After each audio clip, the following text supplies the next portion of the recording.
martial arts show ng bansa, Taekwondo TV.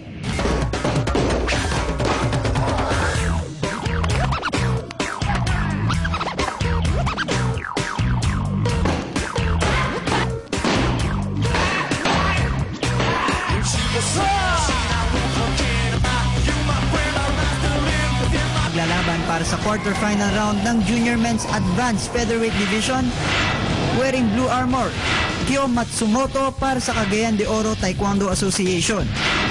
At ang naka-red armor, Eris Nimoto ng La Immaculada Concepcion School.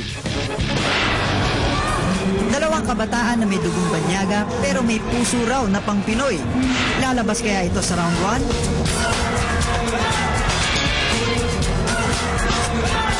Umpisa pa lang, sumugod agad si Kyo.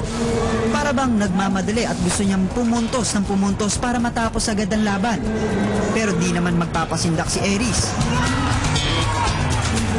Sa bawat sipang binabato ni Kyo ay may counter kick siyang ipinangtatapat. Kitang-kita na mas matangkad ng konti si Eris kay Kyo. Kaya naman si Kyo, panay pasok sa loob at hindi dumidistansya para hindi magamit Eris ang height advantage niya. Makikita rin na bagamat nakakasugod din si Eris, lagi naman siyang naka-counter ni Kyo. Talagang magaling ang depensa ng naka-blue armor.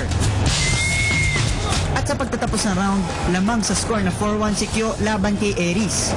Effective ang strategy ni Kyo sa kalaban kaya naman malaki ang lamang niya rito.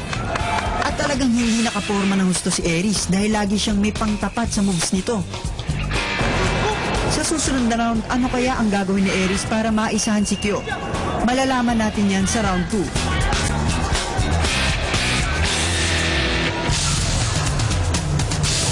Ayun, umpisa pa lang ng round, nagpakawala agad si Eris ng sunod-sunod na sipa kay Kyo.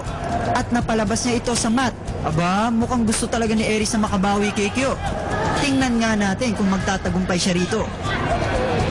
At ayun, nabigyan ng kyonggo si Eris dahil palagi niyang nahahawakan ang armor ni Kyo.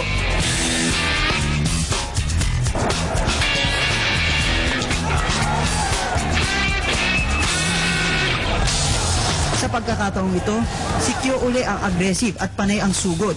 Napalabas niya rin sa mat si Eris. At aba naman, bagsak ang dalawa sa floor, mga boys. Sparring ang laban, hindi wrestling. Matapos na ang round, panay sugod pa rin ang dalawa. Si Eris hindi nawawala ng pag-asa na habulin ang score ni Kyo. Tama yan, habang may oras, tira lang ng tira. Sa pagtatapos ng round, panalo sa score na 6-1 si Kyo. Congrats, kid! Sure na ang bronze medal mo. Tinuro ko lang sa kanya na dapat be aggressive siya. Tapos, kailangan mag-dominate ka sa points. So, get points as many as you can. Ganun yung sinabi ko sa kanya. So, ganun naman yung ginawa niya. Sa laban niya kanina, the best. Siguro, medyo may kulang pa sa pang-higher level na tournament. Pero sa new phase, siguro, at least na-achieve na yung sa training namin na ano. I just follow my coach. Then he said that kick as many as you can and kick with power. So I follow. I'm just trying that my skills and my strength and I want to achieve that. I'll become. It's only my dream that I'll become a Philippine team. Sana po ay nag-enjoy kayo sa panonood ng aming programa. At sa susunod na linggo, marami pa kami mga kwentong ihatid sa inyo tungkol sa Taekwondo. Sa susunod na linggo, dadalhin namin kayo sa Loyang, China para sa 18th Asian Taekwondo Championships. Mapaparod ninyo kung papaano makipaglaban ang magigiting na Philippine team sa pinakamagagaling sa buong Asia. Gusto namin pasalamatan ng Smart sa patuloy na pagsuporta sa Philippine Taekwondo team. Magkita-kita tayo muli sa parehong oras dito lang sa Studio 23. Kabarkada mo! Ako po si Japoy Lizardo at ito ang Taekwondo TV!